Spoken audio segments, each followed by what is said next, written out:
लक्की ने जैसे ही अपनी बात खत्म की वो चमकती हुई आंखों से डिम्पल को देखने लगा। उसे लग रहा था कि डिम्पल उसके इस एक्शन पर शाबाशी देगी, लेकिन डिम्पल की आंखों का ठंडापन कुछ और ही कहानी सुना रहा था।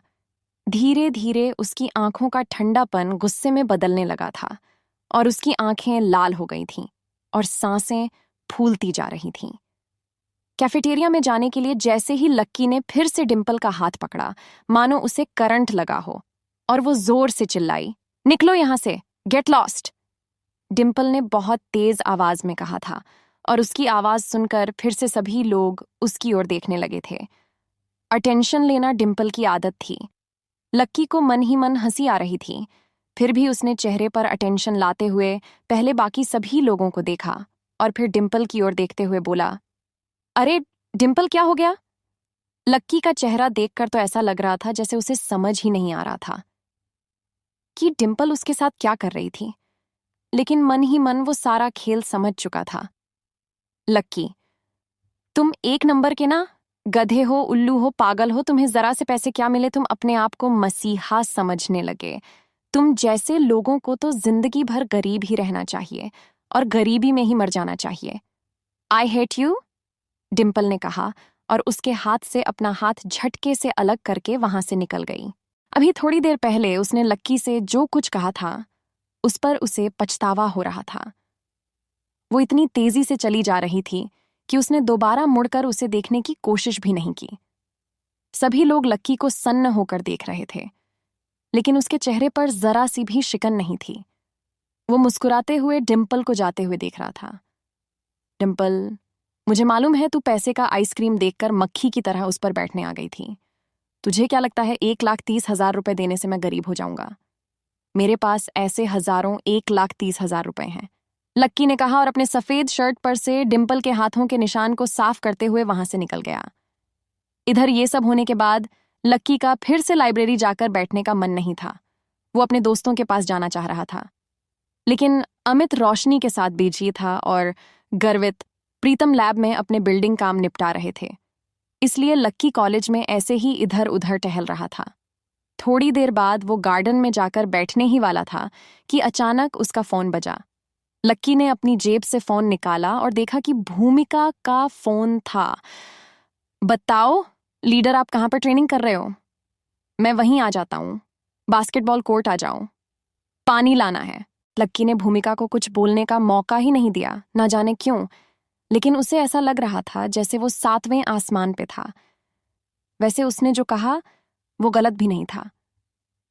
भूमिका को उससे और कोई काम होता भी नहीं था, लेकिन आज बात कुछ और थी।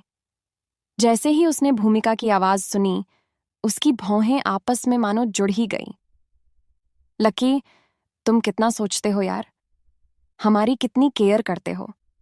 मुझे नहीं लगता कि हमारे पूरे कॉलेज में कोई इतना केयरिंग होगा। जीतने की तुम हो और मैंने तुम्हें इसलिए कॉल नहीं किया कि तुम इधर ट्रेनिंग में आ जाओ।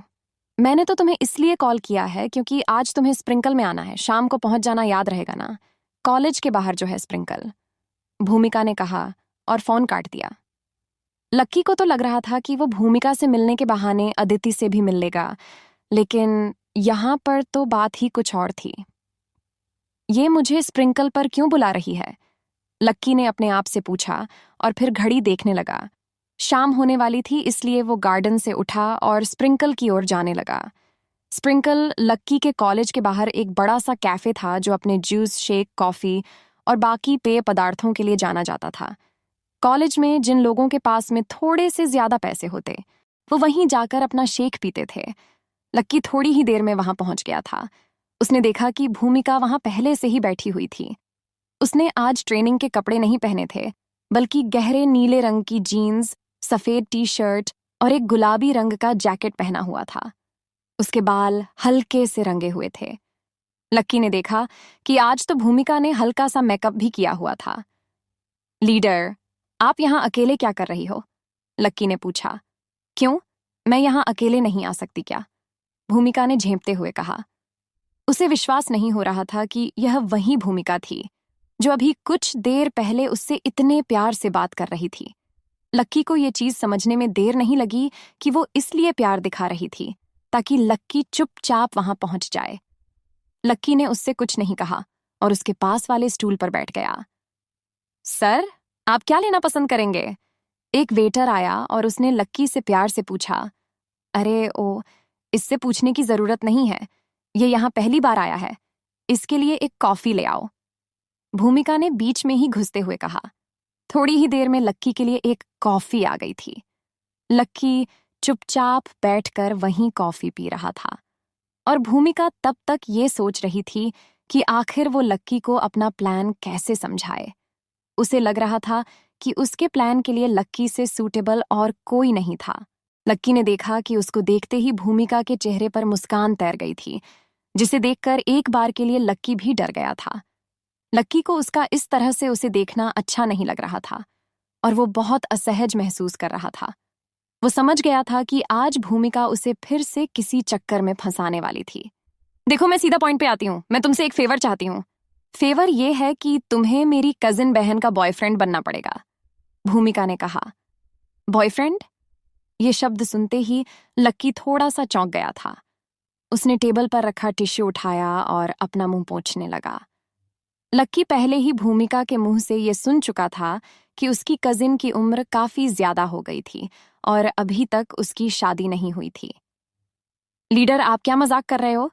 लक्की ने कहा और भूमिका की ओर देखने लगा। वो तो यही मानता था कि भूमिका की नजर में वो एक फटीचर और लूजर ही था, जिसकी कोई रिस्पेक्ट नहीं थी। फिर वो उसे अपनी बहन का बॉयफ्रेंड क्यों बना रही थी? अबे ओ, मैं तेरे साथ क्यों मजाक करने लगी? मेरे पास इतना टाइम नहीं है कि मैं यहाँ बैठकर तेरे साथ मजाक करूं। समझाना, मेरी बहन की उसके बॉयफ्रेंड से कुछ ज्यादा डिमांड नहीं है और ना ही उसकी कोई लंबी चौड़ी लिस्ट है कि उसका बॉयफ्रेंड ऐसा हो, वैसा कुछ नहीं है। बस उसे ये चाहिए कि उसका बॉयफ्रेंड ईमानदार हो और उसकी बात मानने वाला हो, बस। और मुझे लगता है कि इस रोल के लिए तुमसे ज्यादा और कोई फिट नहीं बैठ सकता है, भूमिका ने कहा। हाँ, पर यार, इससे पहले कि लक्की अपनी तरफ से कुछ कह पाता, भूमिका ने उसकी बात को बीच में ही काटते हुए कहा। पर क्या? क्या? पर पर पर मेरी कजिन का बॉयफ्रेंड बन जाने में तुम्हें कोई प्रॉब्लम है?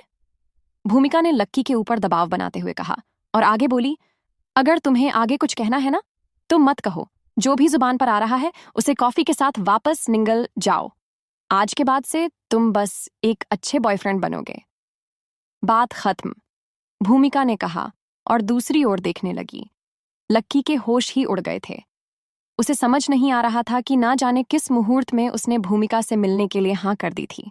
उसे पहले ही समझ जाना चाहिए था कि भूमिका इतने प्यार से बात कर रही थी।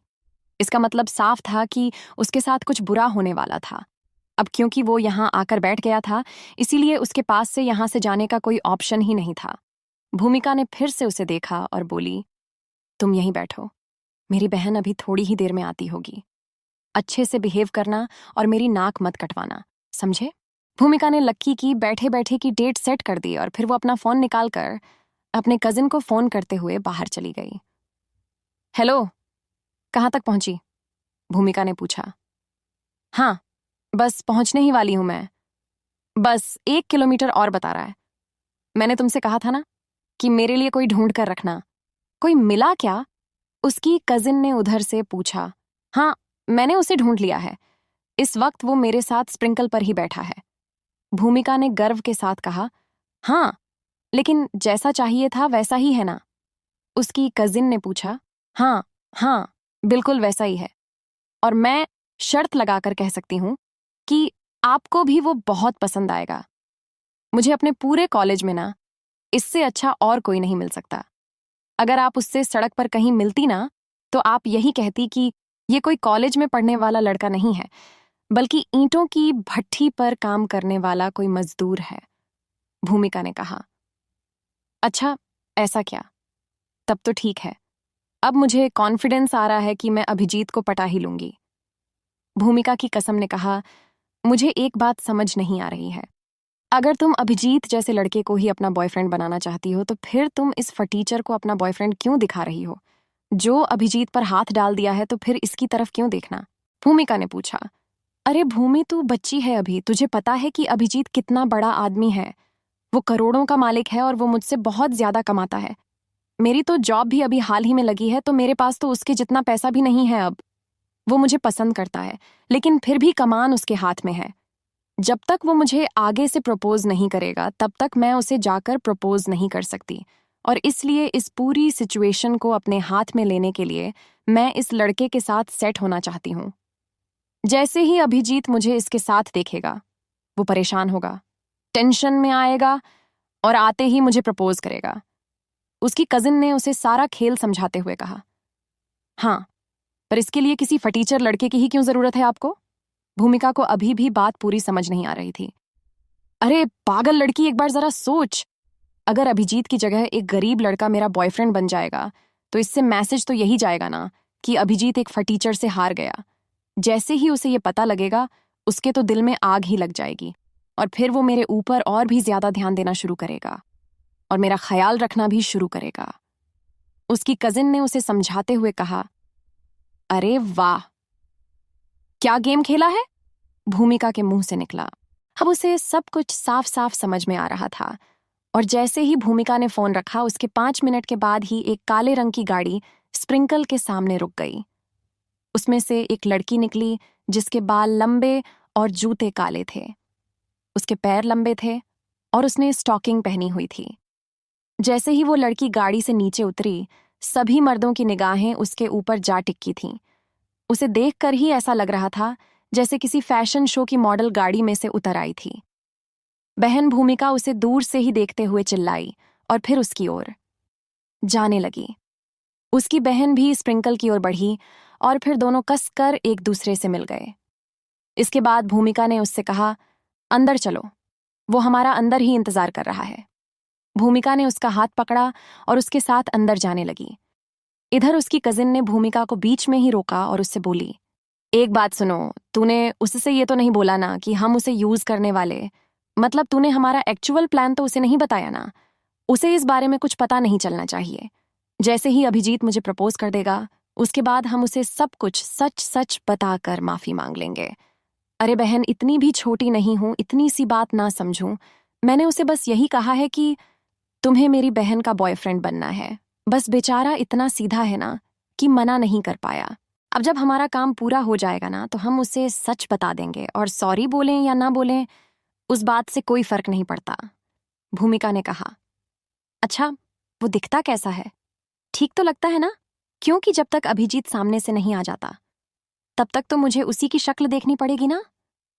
उसकी कजिन ने फिर से कहा, हाँ, वैसे देखने में तो अच्छा ही है, बस गरीब है इसलिए अच्छा नहीं लगता।